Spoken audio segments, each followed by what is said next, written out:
안녕하세요 여러분, 디바제시카와 함께하는 매주 금요일 미국 문화 시간입니다. 오늘은요 미국에서 일어나고 있는 황당한 법적 소송 사건들을 다뤄볼게요.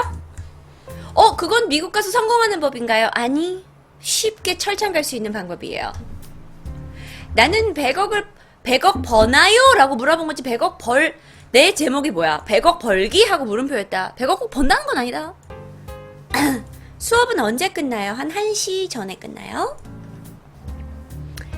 자, 오늘 첫 번째 이야기를 진행해 보도록 하겠습니다. 여러분, 이거 아시죠? 사실 내가 이 내용 준비했을 때 많은 분들이 이거가 나올 거라고 생각을 하셨을 거예요. 미국에서 황당한 그 고소 사건으로 가장 유명한 건 사실 맥도날드 사건이에요. 맥도날드 사건. 맥도날드 사건이 뭐냐면요. 1992년에요. 1992년에 79세의 할머니가 드라이브 트루를 갔어요. 여기서 나오는 영어 단어 한 가지. 내가 또 영어 단어를 안 하면 제시카가 아니지. 자, 드라이브 트루라는 게 있는데 영어로 드라이브 트루 무슨 뜻일까요? 드라이브 트루, 드라이브 트루. 자, 드라이브 트루라는 건 뭐 어떤 걸 얘기하냐면요. 여러분 사진 이런 거 보셨어요? 이거 한국에도 이제 있어요. 근데 미국에는 거의 모든 패스트푸드점이 이걸 가지고 있다고 생각하시면 돼요. 차를 타고 주문하는 거 있죠. 그러니까 어떤 외국 사람들은, 그러니까 비미국권 사람들은 미국 사람들이 드라이브스루를 보는 걸 보고 진짜 미국인들은 정말 게으르네요라고 얘기할 수 있는데 맞아요. 저는 그런 문화가 있다고 인정해야 돼요. 왜냐면은 드라이브스루를 가지고 얘네들이, 그러니까 드라이브스루가 1차 통과 지점이 있어요. 그럼 1차 통과 지점에서 자, what can I get for you? 이러면은 can I get number one and extra coke, extra coke, Coca-Cola 막 이래요. 그러면은 걔네가 드라이브 트루를 살짝 지나고 가면 거기서 이제 음식을 다시 기다리는 거예요. 주문하는 장소와 음식을 받는 곳이 따로 있어요. 그게 제가 알기로 저는 수원 영통에서 맥도날드 드라이브 트루가 있는 걸 봤는데 다른 지역에서 서울에서는 아마 한 군데, 두 군데밖에 없을 거예요. 우리나라 사람들은 뭐 다들 운전하는 사람들이 아니니까. 근데 그걸 드라이브 스루라고 해요. 이런 제도를. 근데 1992년 79세의 할머니가 드라이브 스루에서 커피 한 잔을 사셨습니다. 자, 커피를 이런 식으로 받는 거예요. 그 문 조그만한 데다가 사람이 이렇게 나와가지고 커피 한 잔은 here you go, this is your coffee 이렇게 커피를 딱 줘요. 그래서 할머니가 커피를 받았는데 커피를 받아서 그 뜨거운 커피를 여기서 이렇게 뚜껑을 여신 거예요, 할머니가. 여기다 이렇게 두고 뚜껑을 열어서 거기다 뭐 슈가나 뭐 설탕이나 뭐 프림을 넣으려고 했었을 수도 있죠. 뚜껑을 열었는데 이게 부주의해가지고 그 뜨거운 커피가 할머니의 허벅지에 다 흐른 거예요. 할머니 허벅지. 그래서 할머니가 화상을 입은 거야. 그러니까 할머니가 열이 받아가지고 할머니 왜 나이 생각 안 하셨나요? 그러니까 할머니 79세 할머니가 운전하는 것도 일단 나는 쉬운 일이 아닌데 운전을 하시고 또 드라이브 트루 가서 커피까지도 우아하게 주문을 하셨어. 근데 할머니가 이제 완전 열받으신 거야. 야, 너 맥도날드 너 일로 와. 너 내가 수할 거야. 라고 얘기하셨어요. 자, 드라이브 트루라는 표현 배워주고요. 수는요 고소하다란 뜻이에요. 고소하다. 고소한 맛의 고소가 아니라 누군가를 법적 대응을 하는 거 고소하다예요. 그래서 수를 한 거예요, 할머니가. 자, 할머니가 수를 해서 얼마짜리 수였는 줄 알아요? 고소액은 약 28억입니다. 28억이에요. 득! 자, 고소액은 28억이고요. 할머니는 이제 억대 부자가 되신 거죠. 할머니가 억대 부자가 되셨잖아요. 근데 이 사건이 얼마나 유명하냐면 이 할머니 이름이 스텔라예요. 할머니 이름이 스텔라인데 이 할머니 케이스, 맥도날드가 할머니한테 그래서 거액의 돈을 지불을 했어요. 커피 한 잔 쏟은 거가 할머니 부주인데도 불구하고. 그럼 할머니의 주장은 뭐냐? 야, 커피가 뜨겁다고 써놨어야 될 거 아니야! 근데 할머니 핫커피 시키셨잖아요. 그래도 이것들아 뜨겁다고 써놔야지.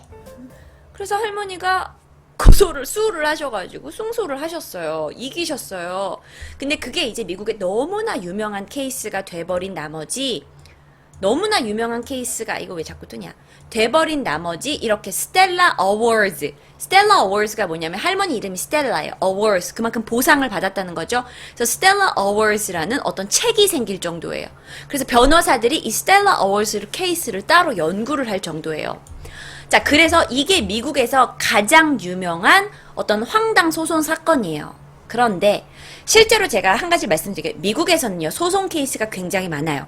왜냐면 문화적으로 미국은 한국에 비해서 상대적으로 변호사 되기가 쉬워요. 변호사 되기가 쉽다 보니까 변호사가 굉장히 많아. 변호사들이 먹고 살아야 되잖아. 그래서 한간에는 변호사들이 먹고 살기 위해서 별일도 아닌 거를 아이고 아줌마 이거 고소하면 돈 많이 받을 수 있어요 해가지고 고소장을 만들어낸다라는 설이 있어요. 그것도 맞아요. 맞긴 맞는데 실제로 제가 이 케이스를 오늘 조사를 해보니까 그럴만 했어요. 자, 왜냐면 할머니가 처음에 드라이브 뚜루로 이렇게 커피를 받았잖아. 커피를 받고 여기다 화상을 입었어. 근데 화상이 어느 정도냐면 병원에 바로 옮겨졌어요. 할머니가 화상을 입고. 그런데 3급 화상 진단을 받고 할머니의 허벅지와 사타구니와 엉덩이까지 전부 화상을 입으셨고 허벅지의 일부 부분은 피부 이식 수술을 받으셔야 했어요. 굉장히 심했어요. 그래서 사람들이 그냥 황당한 사건으로 기억만 하고 있지만 제가 알아보니까 그렇지 않더라고요. 그래서 제가 조금 징그러울 수 있는데 할머니의 화상에 대한 그 화상을 얼마나 입으셨는지에 대한 사진을 가져왔어요. 조금 징그럽죠?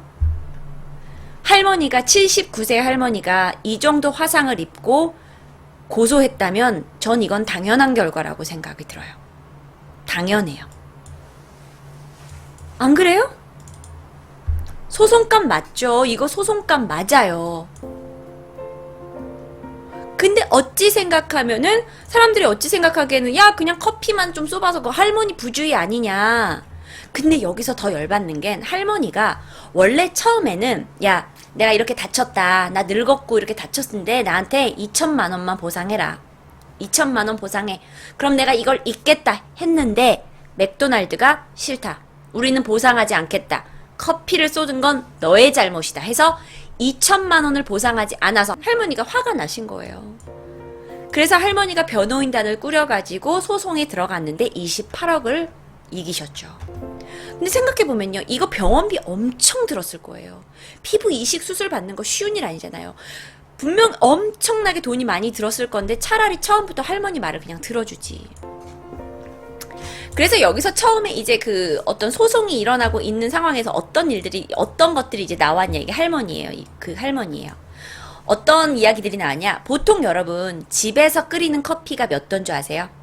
여러분 집에서 혹시 뜨뜻한 커피 내 팔에 얹었다고 여기가 바로 화상을 입나요? 저렇게 막 살이 타들어가나요? 그렇진 않아요. 왜냐면 우리가 집에서 먹는 커피는 보통 50도에서 60도래요. 그런데 이때 스타벅스, 뭐 커피빈, 이런 맥도날드 같은 곳에서는 열을 이렇게 뜨겁게 하잖아요. 열을 뜨겁게 하기 때문에 이게 보통 80도에서 90도짜리 커피가 나온 거예요. 왜냐? 어떤 사람들은 이렇게 혀가 딜 정도로 뜨거운 커피를 좋아하니까. 그래서 일부러 이렇게 만든 건데 할머니는 이거는 화상을 입을 수 있다고 분명히 말을 해줘야 되는 거다. 근데 또 생각해보니까 그런 것 같아요. 그쵸? 만약에 내가 그 화상을 입는 사람이라고 생각해봐요. 얼마나 열받아요. 그래서 할머니가요, 이 상처 때문에 2년 동안 피부 치료를 받으셨대요. 2년 동안. 여러분도 아까 상처 보셨지만 이거는 하루 이틀 안에 치료될 수 있는 화상이 아니었어요. 그런데 뭐 어쨌든 간에 이 일이 이제 미국 전역을 다 뒤흔들었습니다. 그리고 이 일을 통해서라고는 말할 수 없지만 그 전부터 미국은요, 큰 회사를 상대로 이제 일반인들이 돈을 뜯어 먹으려고 굉장히 많은 황당한 소송 사건들이 일어났는데 지금부터 차례로 제가 말씀을 드릴게요. 자, 그 다음 사건입니다. 그 다음 사건은요. 자, 오늘의 고소인을 여러분께 소개하도록 하겠습니다. 자, 오늘의 고소인 나와주세요. 자, 오늘의 고소인이십니다. 오늘의 고소인은요, 2014년 1월의 일이었어요. 2014년 1월에 이 사람이 뭐 하는 사람인 줄 아세요? 살인자요? 아니에요? 이야기를 설명하면서 미국 문화를 좀 설명해 드릴 건데, 이분이 누구냐면, 이분의 직업을 영어로 뭐라고 하냐면, 핌프라고 불러요. 여러분, 핌프가 뭔지 아세요? 동성애자요. 걸벙이요. 아프리카 BJ요. 핌프는요, 포주를 얘기해요. 포주. 포주가 여러분 뭔지 아세요? 포주가 뭐냐면은,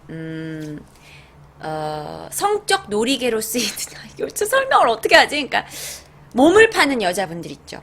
몸을 파는 여자분을 데리고 사업을 하시는 분이에요. 그러니까 이게 포주라는 의미가 뭔지 모르겠지만 미국에서 핌프라고 하면 구글에 이런 이미지가 나와요. 이게 7, 80년대의 핌프의 이미지예요. 왜냐하면 7, 80년대 핌프들은 돈을 굉장히 많이 벌었어요. 그리고 이거에 관련된 핌프라는 영화도 있고요. 핌프들은 주변에 여자들이 항상 있어요. 뭐 어떤 여자들이냐? 성적으로 성관계를 위해서 내가 파는 여자들이에요. 자, 근데 이 남자가 2014년 1월에 나이키를 상대로 600억 소송을 내요. 도대체 무슨 이유로 나이키한테 600억을 가지고 소송을 냈을까요? 황당하네요. 왜냐? 얘가요, 나이키 조던 신발을 신고 있었어요. 나이키 조던 신발을 신고 있었는데 이제 얘가 지 사업을 한 거야. 핌프 사업을 한 거야. 그래서 자기가 어떤 집에다가 여자 한 명을 보냈어. 그러고 이제 돈을 받아와야겠지. 이제 성관계가 했겠지. 그리고 자기는 그 돈으로 먹고 사는 거잖아. 근데 이 성관계를 한 남자가 돈을 안 내겠다고 한 거야. 이 새끼 봐라. 네가 왜, 야, 너 얘랑 성관계 맺었으면 나한테 돈을 내야 될 거 아니야. 그래서 돈을 안 낸다고 하니까 얘가 그 남자 집에 찾아가서 나이키 조던화를 신고 얘 얼굴을 완전히 지지겼어요. 그래서 얼굴을 막 발로 밟고 막 폭력을 막 엄청나게 행사를 한 거야. 2012년에요. 그래서 2013년에 얘가 2급 폭행죄를 받고 감옥에 가요. 2급 폭행죄로. 피해자 같은 경우는 얼굴이 다 여기 찢어졌어요. 그래서 얼굴을 다 꼬맸어요. 다 꼬매고 코도 재건 수술을 받았어요. 핌프 불법이에요. 당연히 불법이죠. 지금 불법이죠. 게다가 뿐만이 아니라 얘가 그 똑같은 에어 조던을 신고 18살짜리 어떤 고등학생한테 다가간 거야. 그래서 야, 너 나랑 같이 일하자 한 거야. 싫어요. 저 그런 거 하기 싫어. 야! 내가 돈 많이 벌게 해준다고 이년아. 나랑 일하자고. 저 싫어요. 그랬는데 이 여자애를 에어 조던 신발을 신고 이 여자를 무자비하게 또 폭행한 거야. 그래가지고 얘가 폭행죄로 어쨌든 감옥에 갔어요. 근데 얘가 황당하게, 그리고 나서 얘가 몇십 년 형을 받았어. 감옥에 가기로 했어. 근데 얘가 거기서 난 나이키를 고소하겠습니다. 왜요? 야, 에어 조단에다가 이 신발은 폭행의 무기가 될 수 있으니 조심하시오라고 써놨으면 될 거 아니야. 근데요, 생각해보세요. 그러면 그걸 법정이 들어주냐? 일단은 파일을 냈고 일단 접수는 했어요. 그러니까 자기의 나이키 신발이 무기가 될 수 있다는 걸 왜 나이키에 안 써놨니? 황당하죠. 근데 이 일이 미국에서는 가능해요. 이거는요, 여러분이 앞으로 보실 황당한 사건들의 황자의 회유도 안 돼요. 앞으로 더 황당한 사건들이 많아요. 근데 저걸 변호해주는 변호사도 있나요? 돈이 된다면 하는 거죠. 이런 경우 같은 경우에는요, 얘가 분명 돈이 없었을 거예요. 미국 변호사들은요, 제 동생한테 겪은 일이에요. 제 동생이 나이트클럽 화장실, 이거 실제 일입니다. 제 동생이 나이트클럽 화장실에서 넘어졌어요.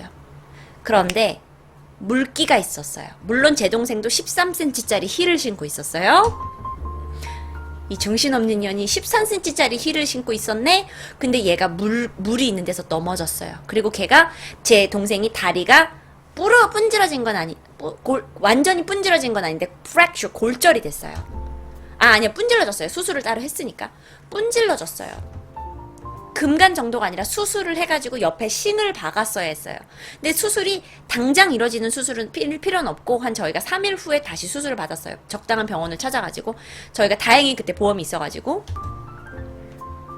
근데 솔직히 말해서 저도 이제 미국에 살았으니까 제 동생하고 저하고 야, 이건 우리한테 힘든 일이 아니다. 이건 우리한테 현금을 좀 땡길 수 있는 일이다. 그래서 저희가 상해 전문 변호사를 찾았어요. 몇 군데 전화만 돌렸는데요. 얘네들이 짱 물고 늘어져요. 지금 너네 집에 찾아가겠대요. 아니 그러실 필요 없어요. 아니래. 내가 지금 당신들이 몸이 힘드니까 내가 집으로 막 찾아와요. 집으로 막 찾아와가지고 정말 얼마나 힘드시냐고. 진짜 이런 일은 정말 그 나이트클럽 주인이 응징을 받아야 된다면서. 근데 저희가 잘못한 부분도 있어요. 그랬더니 아니라. 그 물이 그렇게 있게 한 그게 나이트클럽의 잘못이라고. 그래서 저희가 그 변호사한테 일을 맡겼어요. 한국인 변호사분이었어요. 근데 그 변호사님이 이렇게 말했어요. 만약에 우리는 변호사비가 없다. 변호사비를 내실 필요 없어요. 왜요? 병원비 있죠? 병원비 있고 정신적인 피해 보상비 있어요. 그리고 변호사비가 나가요. 이게 30, 30, 40으로 나가요. 30, 30, 40. 그래서 변호사가 알아서, 우리는 법정이고 뭐고 가본 적도 없어요. 변호사가 알아서 파일을 준비해요. 파일을 준비해서 내 피해자가 피해자? 그러니까 이렇게 다쳐서 병원비가 이렇게 나왔으니 여기에 대한 병원비와 정신적인 보상비와 너는 변호사비까지 해라 해가지고 우리 그때 한몫 챙겼어요.